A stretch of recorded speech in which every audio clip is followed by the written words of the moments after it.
Welcome, in front of me is DELL G15 and in this video I will show you how to disable UEFI Firmware Capsule updates on this laptop.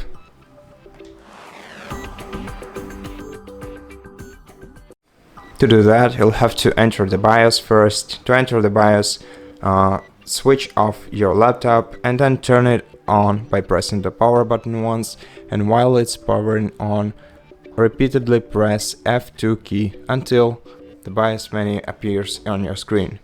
Then, using right arrow key, navigate to Security tab, then scroll down the list using down arrow button until you have UEFI Firmware Capsule Updates option selected, then press enter to change the value and change it to disabled.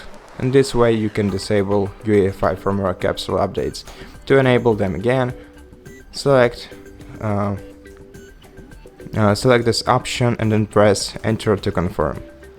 To apply changes, press F10 and enter, and to discard them, press escape and enter to exit.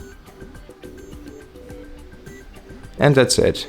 Thank you for watching this video. If you liked it, consider subscribing to our channel, leave us a like and a comment below, and I'll see you in the next one.